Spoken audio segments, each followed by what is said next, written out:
الحمد لله رب العالمين والصلاة والسلام على سيد الأنبياء والمرسلين محمد وعلى آله وصحبه أجمعين ومن تبعهم بإحسان إلى يوم الدين.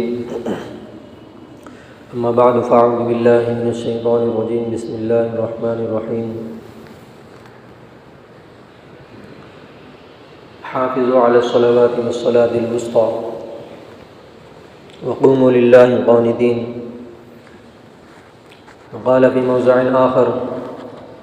إن الصلاة تنهى عن الفحشاء والمنكر ولذكر الله أكبر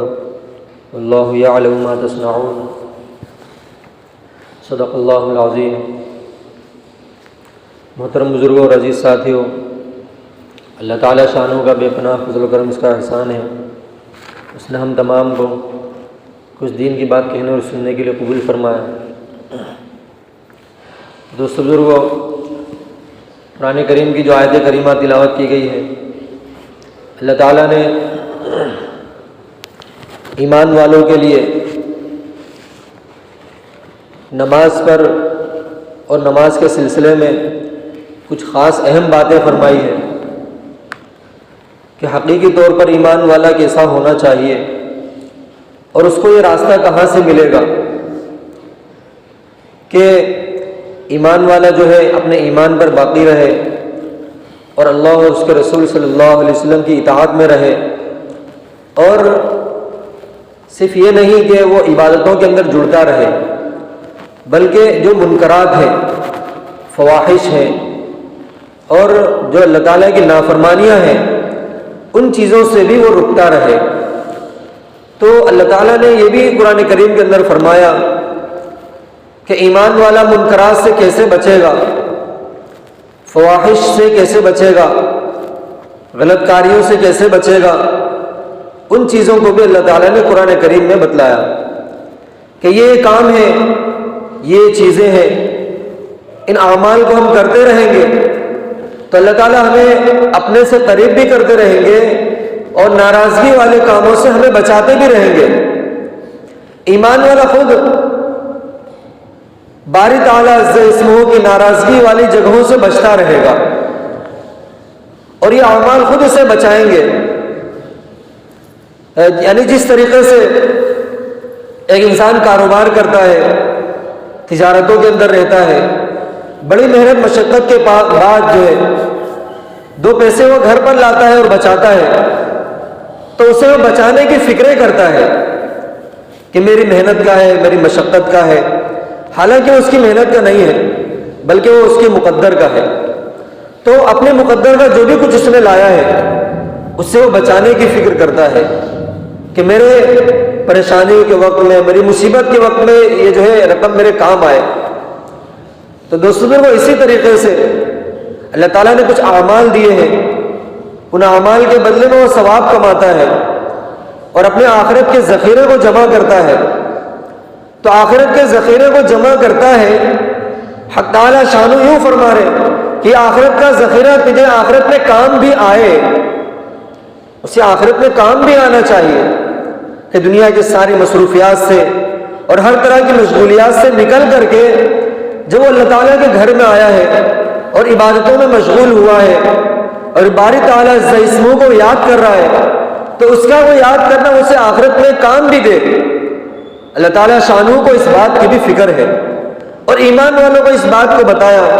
کہ دیکھو یہ تمہارا جو اعمال ہے اس کا ثواب اور اس کے درجات کس طریقے سے تمہیں آخرت میں کام آئیں گے.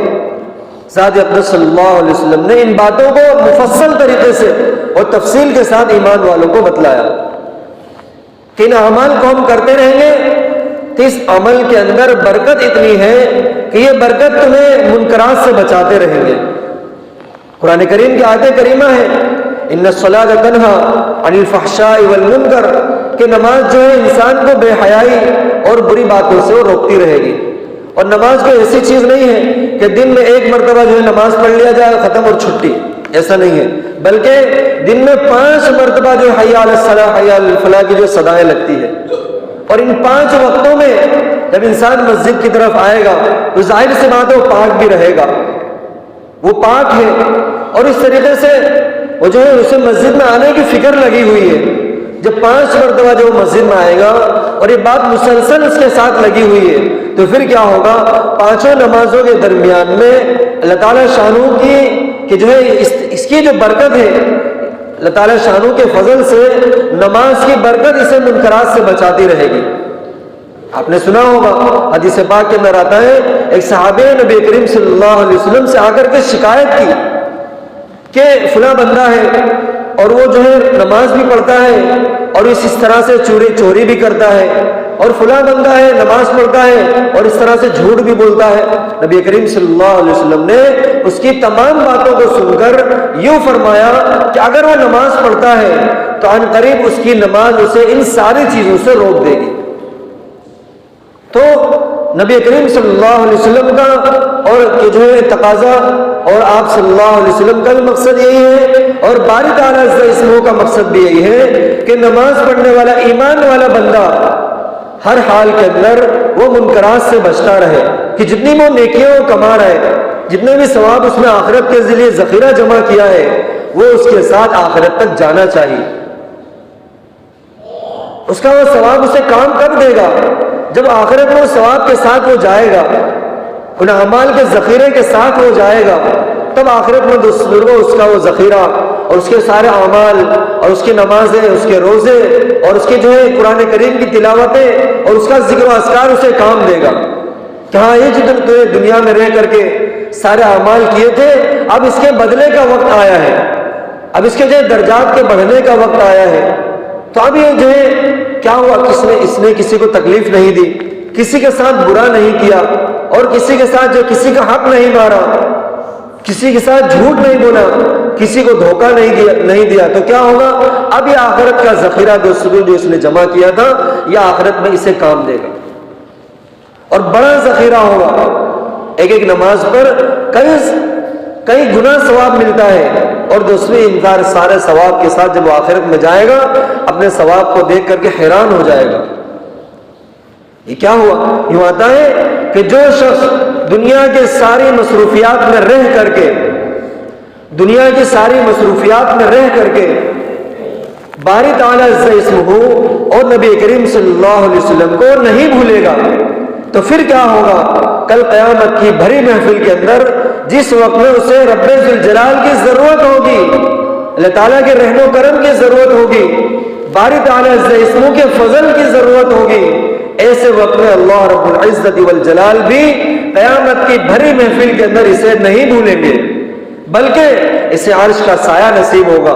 نبی کریم صلی اللہ علیہ وسلم کی شفاعت نصیب ہوگی. کہ کیوں؟ کہ دنیا کی ساری مصروفیات میں رہ کر کے اللہ اور اس کے رسول صلی اللہ علیہ وسلم کو یہ شخص نہیں بھلائے. اس کی ایک مثال ہے کہ ہم کسی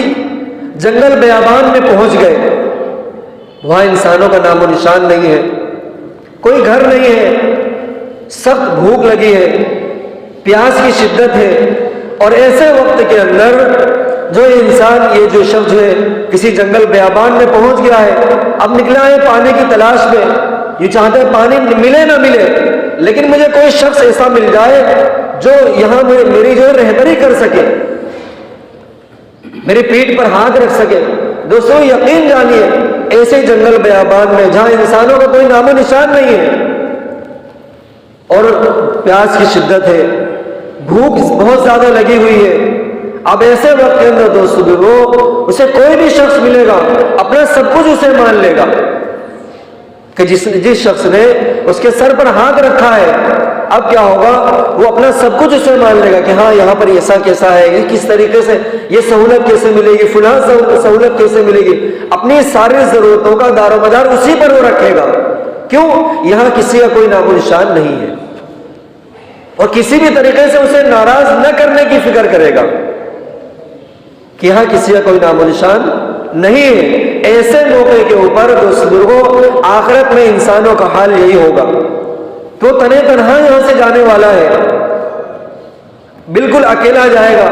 اور اپنے اعمال کے ساتھ جائے گا، اچھے عمل کیے ہوں گے اس کے ساتھ جائے گا، برے عمل کیے ہوں گے برے اعمال کے ساتھ جائے گا. اور ایسے وقت کے اندر دوستوں اس شخص کو کسی نہ کسی کے دستے شفقت کی ضرورت ہوگی کہ میرے اوپر کوئی شفقت کا ہاتھ رکھے. اور ایسے موقع کے اوپر جہاں نہ اس کا کوئی رشتہ دار ہے، نہ اس کا کوئی دوست و احباب ہے، نہ اس کا کوئی ملنے والا ہے، انسانوں کا نام و نشان نہیں ہے، آخرت میں بالکل اسے تنہا جانا ہے اور اپنے اعمال کے ساتھ جانا ہے، تو دوستو ایسے وقت کے اندر اگر نبی کریم صلی اللہ علیہ وسلم نے اس کے ہاتھ کو تھاما ہے اور اس کے ہاتھ پر، اس کے سر پر جو ہے شفقت کا ہاتھ رکھا ہے، تو دوستو نبی کریم صلی اللہ علیہ وسلم سے بڑھ کر اور کون ہوگا؟ لیکن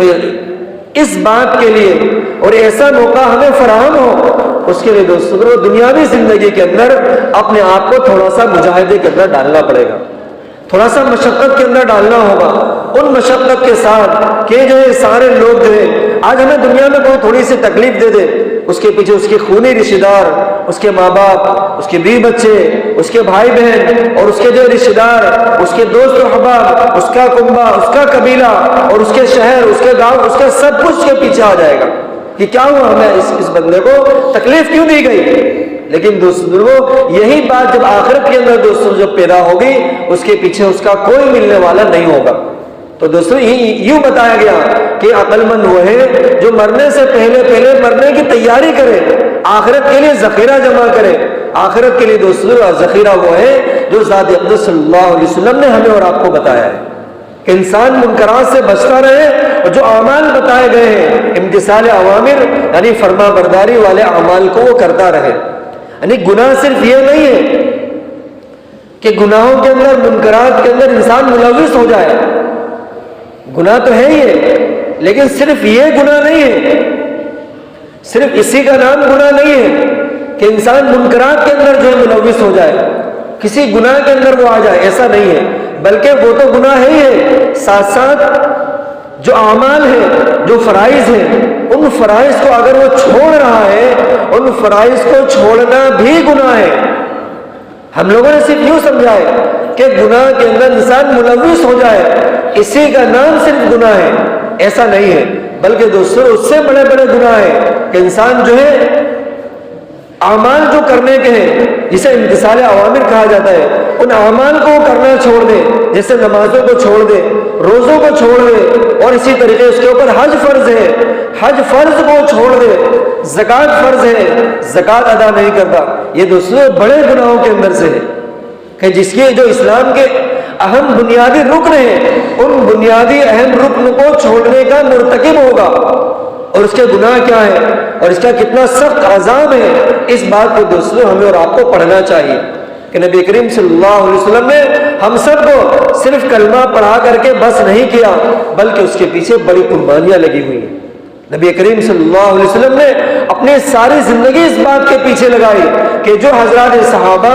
ایمان لے آئے ہیں، وہ حضرات صحابہ حقیقی طور پر ایمان میں داخل بھی ہوں اور قیامت تک کے آنے والے لوگوں کے لیے مثال بنے اور ان کے لیے مشعل راہ بنے کہ حضرات صحابہ کی زندگیاں کیسی ہونی چاہیے، ان کی صبح و شام کیسی گزرنی چاہیے، ان کی اسی طریقے سے گھریلو زندگی کیسی ہو، ان کی باہر کی زندگی کیسی ہو، ان کے بازار کی زندگی کیسی ہے، ان کی تجارتیں کیسی ہیں، ان ساری چیزوں کو نبی کریم صلی اللہ علیہ وسلم نے ایک ایک کر کے صحیح فرمایا کہ حضرات صحابہ کی مثال وہ ہے، ایک جگہ پر یہ فرمایا اصحابی کا نجوم، کہ میرے صحابہ ستاروں کی مانند ہیں، جس کی بھی اقتدا کرو گے راستہ پا جاؤ گے، کہ حضرات صحابہ تھے ہی ایسے، ہمیشہ اپنے آپ پر ڈرنے والے، ہمیشہ جو ہے متفکر رہنے والے، اور ہمیشہ اپنے جو ہے اپنے اعمال کو قبول کس طریقے سے ہو جائے اس بات سے ڈرنے والے۔ آپ نبی کریم، اس لیے میں بار بار یہ کہتا ہوں کہ ایمان والا، اللہ اور اس کے رسول صلی اللہ علیہ وسلم کی غلامی کا دم بھرنے والا، اسے نبی کریم صلی اللہ علیہ وسلم کی زندگی کو ضرور بھی ضرور پڑھنا چاہیے۔ ہم لوگوں نے یوں کیا ہے کہ اپنے محلے میں رہنے والے اور اپنے آس پڑوس میں رہنے والے اور اسی طریقے سے دنیا کے مشہور ترین جو لوگ ہیں ان کے بارے میں پڑھنا کہ فلاں کا بھائی ہے، یہ اس کا بیٹا ہے، اور یہ اس کا ہے، اور اس کا یہ فلاں رشتہ دار لگتا ہے، ان ساری چیزوں کو ہم نے یاد رکھا اور اس کے بارے میں جستجو کی اور معلومات کی، لیکن اللہ اور اس کے رسول صلی اللہ علیہ وسلم کی غلامی کا دم بھرنے والا، نبی کریم صلی اللہ علیہ وسلم سے محبت کرنے والا، اسے آقا صلی اللہ علیہ وسلم کی زندگی کے بارے میں نہیں پتا۔ تو اعمال کے اندر مٹھاس، اعمال کے اندر جان کہاں سے پیدا ہوگی جب اسے نبی کریم صلی اللہ علیہ وسلم کی زندگی کے سلسلے میں نہیں پڑھا کہ آپ کا بچپن کیسا تھا، آپ صلی اللہ علیہ وسلم نے کتنی عورتوں کا دودھ پیا ہے اور کس کس کی سرپرستی میں رہے ہیں، نبی کریم صلی اللہ علیہ وسلم کن کن لوگوں کی سرپرستی میں رہے، بچپن کہاں پر گزارا، دودھ کہاں پر پیا، اور اس طریقے سے کس کی سرپرستی میں بڑے ہوئے، ان ساری چیزوں کو دوستوں اگر ہم پڑھتے تو پھر کیا ہوتا، ایک اندر سے ایک ایمان کا ولولہ ہمارا جو ہے دوستوں بڑھتا، ایمانی کیفیت ہماری بدلتی، دنیا کی ترجیحات ہماری بدلتی، اور اعمال پہ صدر و شوق پیدا ہوتا کہ آقا صلی اللہ علیہ وسلم نے اور رب ذوالجلال نے جو اعمال ایمان والوں کے لیے تجویز فرمائے ہیں، یہ اعمال ہیں ایمان والوں کو ان عمل کے اندر رہنا چاہیے اور یہ سارے اعمال کو پابندی کے ساتھ کرنا چاہیے، تو پھر کیا ہوگا، ان اعمال سے پیچھا چھڑانے کا من ہمارا نہیں کرتا۔ ایمان والا ایسا نہیں ہو سکتا کہ کبھی نماز چھوڑ دے۔ نبی کریم صلی اللہ علیہ وسلم کی زندگی کے سلسلے میں یہ آتا ہے، آقا صلی اللہ علیہ وسلم کی زندگی میں ایک منافق کی ہمت نہیں ہوتی تھی کہ وہ نماز چھوڑ دے۔ منافق ہے وہ، اس کے دل میں ایمان نہیں ہے، ایمان کی رمق نہیں ہے، باہر سے وہ دکھاتا ہے کہ میں ایمان والا ہوں، لیکن اس بات کو اللہ اور اس کے رسول صلی اللہ علیہ وسلم جانتے ہیں کہ اس کے دل میں ایمان نہیں ہے، بلکہ دکھانے کے لیے آتا ہے تاکہ ایمان والوں کا مذاق اڑا سکے، حضور صلی اللہ علیہ وسلم کا نعوذ باللہ مذاق اڑا سکے۔ اور قرآن کریم کے اندر اس کو باقاعدہ کھول کھول کے بیان کیا گیا ہے کہ یہ لوگ ایسے ہیں، یہ لوگ ایسے ہیں، ان لوگوں سے بچ کر کے رہے۔ حضرات صحابہ ہی بچا کرتے تھے، نبی کریم صلی اللہ علیہ وسلم لوگوں کو تاکید فرمایا کرتے تھے۔ ان لوگوں کی ہمت نہیں ہوتی تھی کہ مسجد نبوی میں پہلی صف کو چھوڑ دیں، پہلی صفوں میں آ کر کے نماز پڑھتے تھے، اور ان کی کیفیت یوں بیان کی گئی ہے قرآن کریم کے اندر، وَإِنَّهَا لَكَبِيرَةٌ إِلَّا عَلَى الْخَاشِعِينَ، کہ یہ نماز جو ہے بہت بھاری ہے، بہت بھاری ہے۔ کن لوگوں کے اوپر؟ منافقین لوگوں کے اوپر۔ منافق لوگ فجر کی نماز، یہ اندھیرے کی جو نمازیں ہیں، فجر کی نماز اور عشاء کی نماز، یہ بہت زیادہ بھاری پڑتی تھی کہ اس وقت میں دکھتا تو ہے نہیں، تو حضور صلی اللہ علیہ وسلم کی نظر کہاں پڑے گی، لیکن پھر بھی دکھانے کے لیے اور زور پڑتا تھا، لیکن پھر بھی اپنے آپ کو لوگ مسجد میں لاتے تھے۔ اس کا مطلب یہ ہوا کہ 3 نمازوں کو تو پابندی کے ساتھ پڑھتے تھے، لیکن فجر کی اور عشاء کی جو نماز ہوتی تھی وہ ان پر بہت زیادہ بھاری پڑتی تھی، جس کو رب ذوالجلال نے بیان فرمایا ہے۔ اور اس بھاری ہونے کے باوجود بھی مسجد میں آیا کرتے تھے کہ حضور صلی اللہ علیہ وسلم کو اس بات کا پتہ نہ چل جائے کہ ہمارے دل میں ایمان نہیں ہے، جبکہ اللہ رب العزت والجلال نے ساری باتوں کو قرآن کریم کے اندر بیان فرما دیا، اور پہلے پارے میں تو یہ بیان فرمایا یخادعون اللہ وہو خادعهم، کہ یہ لوگ رب ذوالجلال کو دھوکہ دینا چاہتے ہیں۔ کیوں چاہتے ہیں؟ یعنی یہ لوگ یوں سمجھ رہے ہیں اللہ تعالیٰ کو دھوکہ دے رہے ہیں، جبکہ حقیقت یہ ہے کہ یہ لوگ اپنے آپ کو دھوکہ دے رہے ہیں۔ رب ذوالجلال کو ایک ایک بات کا پتہ ہے، وما يخدعون الا انفسهم وما يشعرون، یہ لوگ اپنے آپ کو دھوکہ دے رہے ہیں حالانکہ ان کو اس بات کا پتہ نہیں ہے۔ تو منافقین لوگ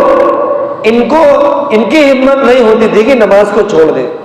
وَإِنَّهَا لَكَبِيرَةٌ إِلَّا عَلَى الْخَاشِعِينَ، کہ جب ان کی ہمت نہیں ہوتی تھی تو حضرات صحابہ جو ایمان والے ہیں، اندر سے پورے طور پر ایمان والے ہیں، وہ تو خوشی کے ساتھ اپنے جو ہے پورے کیفیت کے ساتھ وہ لوگ نماز پڑھا کرتے تھے۔ اور ایک جگہ پر منافقین کی کیفیت یوں بیان کی،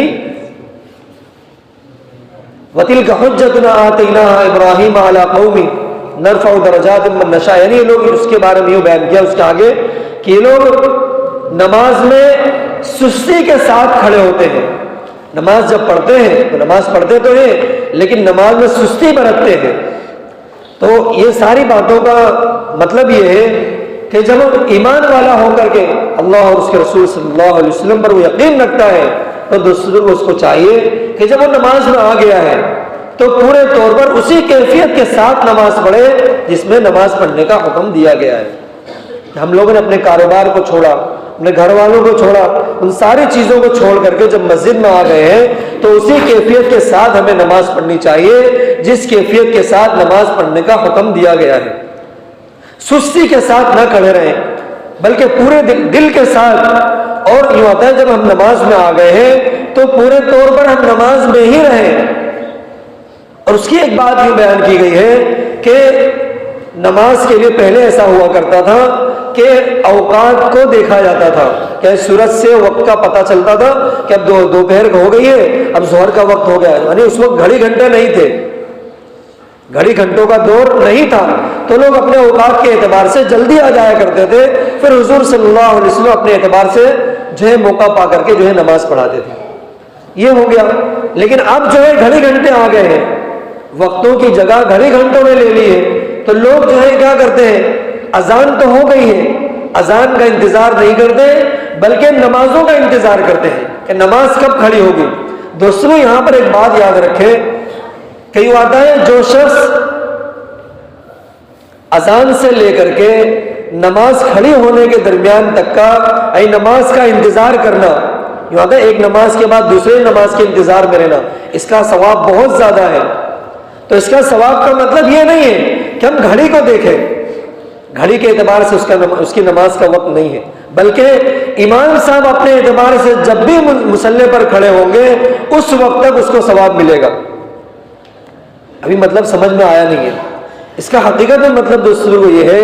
کہ اس کا پتہ کیسے چلے گا تم نماز کا انتظار کر رہے تھے یا اس گھڑی کا انتظار کر رہے تھے جس میں وقت لکھا ہوا ہے۔ اس کا وقت وہاں پتہ چلتا ہے جب امام صاحب ہمارے 2 منٹ لیٹ ہو جائے، 5 منٹ لیٹ ہو جائے، اب دیکھو اس کے چہرے پر بل دیکھو، اس کے چہرے کی جو ہے نشانی علامتیں دیکھو، یہ ناگواری جو ظاہر ہو رہی ہے، اس ناگواری کی علامت یہ ہے کہ تم گھڑی کا انتظار کر رہے تھے، امام صاحب کا انتظار نہیں کر رہے تھے۔ امام صاحب کا انتظار تو یہ ہے کہ جب وہ آئیں گے اپنے اعتبار سے نماز پڑھائیں گے، تم نے نماز کا انتظار کیا ہے، تم نے گھڑی کا انتظار نہیں کیا ہے، اس پر دوستوں تمہیں ثواب ملے گا۔ ایک نماز کے بعد دوسری نماز کا انتظار کا مطلب یہ ہے کہ وہ بندہ نماز کے انتظار میں بیٹھا رہے، گھڑی گھنٹوں کو نہ دیکھے، تو پھر کیا ہوگا دوستوں، اس نماز کے لیے بیٹھنے پر بھی اس کو ثواب ملے گا۔ اور جہاں پر نماز پڑھنے کا ثواب اتنا زیادہ ہے وہیں پر اس بات کو دوستوں ہمیں اور آپ کو سمجھنا چاہیے، نماز نہ پڑھنے پر وعیدیں بھی بہت بڑی ہیں۔ قرآن کریم میں آیت کریمہ ہے ما سلککم فی سقر، یعنی کل قیامت کے دن ایک بہت بڑا مجمع ہوگا جو جہنم میں جا رہا ہوگا، اور لوگ ان سے پوچھیں گے بتاؤ ما سلککم فی سقر، کس بات نے تم کو جہنم میں ڈال دیا، کون سی بات ایسی جو تم کو جہنم کی طرف لے کر کے جا رہی ہے؟ وہ لوگ یوں کہیں گے قالوا لم نکن من المصلین، ارے ہم نماز نہیں پڑھا کرتے تھے، نماز کے چھوڑنے کی وجہ سے آج اتنا بڑا مجمع جہنم میں جا رہا ہے۔ تو دوستو یہ جو ہے اس بات کو ہمیں سمجھنا چاہیے کہ جب اللہ اور اس کے رسول صلی اللہ علیہ وسلم کو ہمیں جب غلامی کا دم بھرا ہے، اپنا ساری جو ہے اپنی کامیابی کا اور ناکامی کا دار و مدار آقا صلی اللہ علیہ وسلم کو مانا ہے، تو آقا صلی اللہ علیہ وسلم ہماری بہتری اور ہماری کامیابی کو جب نماز کے اندر بتلا رہے تو ہمیں اور آپ کو نماز پڑھنے کا وہ تحفہ آقا صلی اللہ علیہ وسلم کو پیش کرنا چاہیے۔ ایک جگہ پر آقا صلی اللہ علیہ وسلم نے فرمایا قرۃ عینی فی الصلاۃ، کہ دیکھو میری آنکھوں کی ٹھنڈک نماز کے اندر ہے۔ اور ہم میں سے کون ایسا ہے جو چاہتا ہے کہ میرے ذریعے سے حضور صلی اللہ علیہ وسلم ناراض ہو جائے؟ کوئی ایسا نہیں چاہے گا، لیکن اس کے لیے ہر شخص کو راضی کرنے کی چیزیں اس کے اعتبار سے ہوتی ہیں، جس بات کو وہ پسند کرتا ہے وہ چیز اس کے لیے مہیا کرنا چاہیے۔ آپ کے گھر پہ مہمان آئے، آپ اس مہمان کے لیے وہ چیزیں لائیں گے جو اسے پسند ہو۔